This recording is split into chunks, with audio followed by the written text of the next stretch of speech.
The vice chair race for the 2023 North Carolina Republican Party features incumbent Susan Mills from Fayetteville.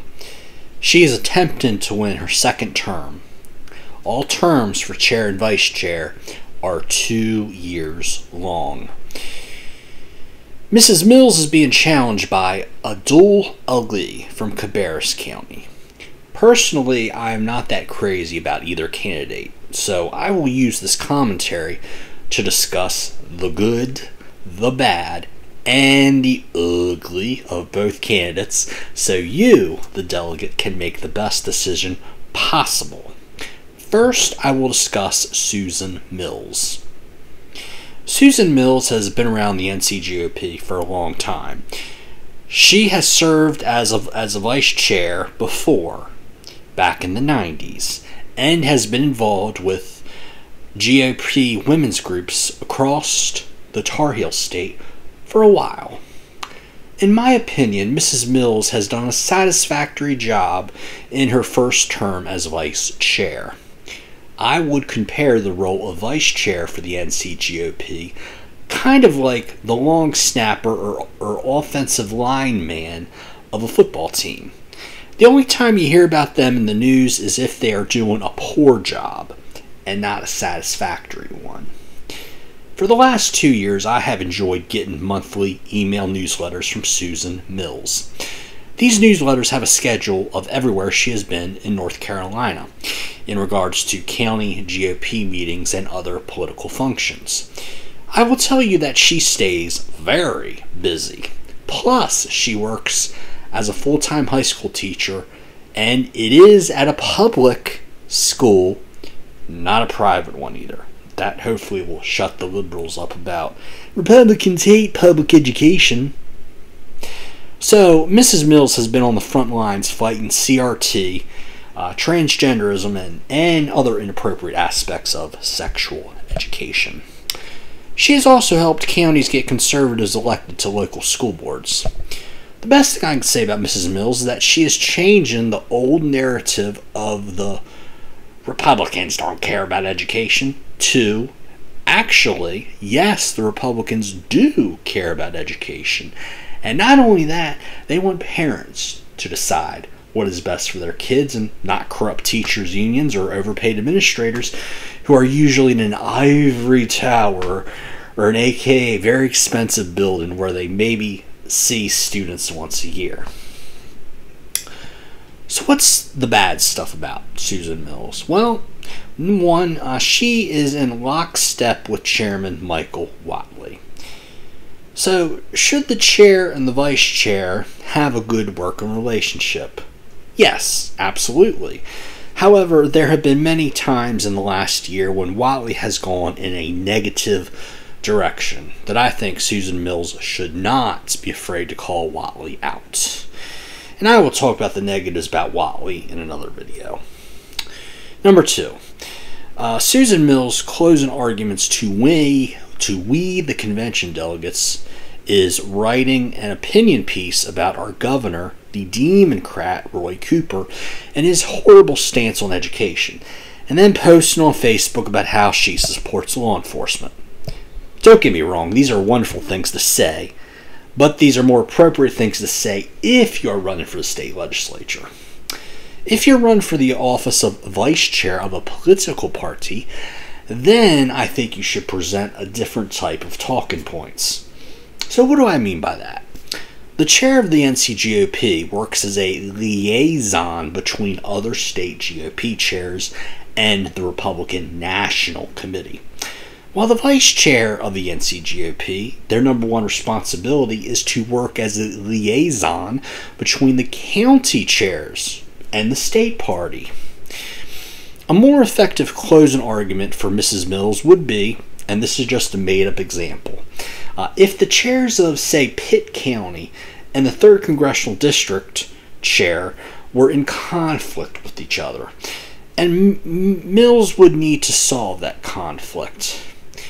Or, in the 2 years she has been vice chair, has the relationship between county, district, and the state party gotten better, or has it gotten worse? Number 3. birds of a feather flock together. Or, excuse me, birds of the same feather flock together. And also, you should remember to follow the money, or follow the people who are supporting Mills for re-election. I would say that 95% of the people who are supporting Mills are establishment people, or, those that usually say, this is the way we've always done things around here. And if you're in Granville or Onslow County, you know exactly what I'm talking about. Or they might also say, what? You say there are issues in the party? Get out of here. Okay, so that is my analysis of Susan Mills. Now let me talk about Addul Ali. He is director of the Frederick Douglass Foundation. He has also served on the North Carolina Black Conservative Voices Coalition. He hosts a podcast with his brother, which I highly recommend. The podcast is called The Urban Conservative. And he served as chairman of the Cabarrus County Republican Party from 2021 to 2023. Addul Ali is extremely active in bringing more African Americans and other minorities into the GOP. He supports the vision that the GOP is a party for all people, and the GOP should be a big tent party. He is also more of a blue-collar conservative and less of a country club Republican. Now let me share with you a good audio clip of Addul Ali. He was on a Zoom video or a podcast with Derek Anderson, who's a Democrat down in the Wilmington area. He used to have a show years ago on the radio station 980 AM, The Wave. Okay, so I'm going to play with you. The audio cut's a little bit over a minute, so here we go. The last area of pushback that I'll give a little bit is on this idea that somehow the Republican Party now, as somebody who's been at pretty much every major Republican event, at every major Republican thing, North Carolina, people don't realize, has more African Americans in Republican Party leadership than any other state in the country. So I think that there has to be a discussion in and amongst black people about, one, do we exist on both sides of the political aisle? And the answer is yes. Number two, when we talk about the results of policy, it can't be argued that Democrat policies are damaging black communities.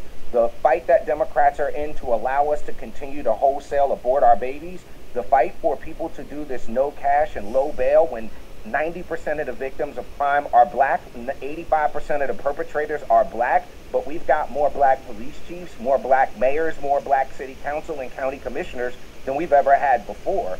So I just push back on the premise that of the Republican Party, and I can't talk about everywhere, but I know here in North Carolina for a fact that anything anti-black, anything racist against black people is just not part of the platform. Okay, thank you, brother. Let's go back to some of the things you said. You said that Trump. Okay, hopefully you could hear that. If you want to hear that, the conversation is over an hour and 15 minutes long. It is Derek Anderson. Go to Facebook, look at the videos. It's got Addul Ali, political director of the Frederick Douglass Foundation. Should be able to find it with that information. If you need help, let me know. But you listen to that, and Addul Ali, very good, articulate, definitely speaks about the issues in a great manner, an intelligent manner, and you can tell from the Democrat Derek Anderson's reaction that he's like, oh, okay. He's kind of stunned a little bit. He's kind of taken off guard, like, oh my gosh, here's a black Republican who is actually knows how to talk to people. He's articulate. He's intelligent. Oh my gosh. And it scares the crap out of the Democrats. Pretty good. Okay. So what's the problem? As Marissa Tomei on the movie My Cousin Vinny would say, what's the problem with Addul Ali? Well, there are two big things here. One, Addul Ali went to the Hoke County Republican Party convention back in March and was a guest speaker there. That is not the issue. What the issue is for me personally is the fact that this convention charged an exorbitant fee of $35 for all attendees, delegates, and guests, and Mr. Ali never spoke out on it. Plus, he got a hat, or it might have been a t-shirt, one of those things, that said Hoke County GOP, and he proudly displayed that on his Facebook page. So this is contrary to his statement that he is against the country club mentality. Number 2, Addul Ali ended his tenure as Cabarrus County GOP chair on a rather sour note. The convention was originally scheduled for Saturday, March 18th. On Friday afternoon, around 5 p.m., less than a day before the original convention date of March 18th, Mr. Ali sends an email stating that the convention has to be postponed and gives no reasoning why. The new convention now takes place on a Friday afternoon, which is arguably the worst time to have any kind of event, let alone a political one. It was on Friday, March 31st. And then the delegate fee to attend was raised from a pretty reasonable $10 to a, are you freaking kidding me, $25. Also, the guest fee went from a good Southern hospitality figure of $5 to also that $25 price point, which is just getting too high there. So again, we have the "I'm not a country clubber" statement from Mr. Ali, when in actuality, these two episodes are in fact straight out of the country club establishment playbook. So while I think Addul Ali has brought a lot of good into the NCGOP, at this time I cannot endorse him for the office of State Vice Chair. However, I believe that we all make mistakes, and Scripture tells us in Romans chapter 3, verse 23, "For all have sinned and fall short of the glory of God." So I would encourage Mr. Ali to run again in 2025, and I will consider him for a state party office position at that time. I also cannot endorse Susan Mills for vice chair. It is my hope that John Kane gets elected to the role of chairman, and I just do not know if Mrs. Mills would support Kane and be able to work with him. Mills, in my opinion, is just a little too close to being buddy-buddy with Watley for me to support her for the role of vice chair.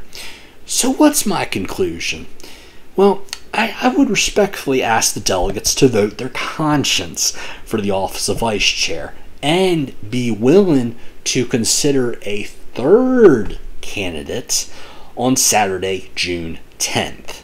And to be clear, I am not the third candidate who is running. And even if I did know who they were, I would not announce their candidacy without them giving me express written and spoken consent to do so. Thanks for watching my video. If you have any questions or comments about anything state convention related, the vice chair race, the chairman's candidates, anything at all convention related, I think this is my 10th convention I'm going to, please don't hesitate to comment on this video, send me a message through Facebook, send me a message through email. Please reach out to me if you have questions. Have a great day. Bye-bye.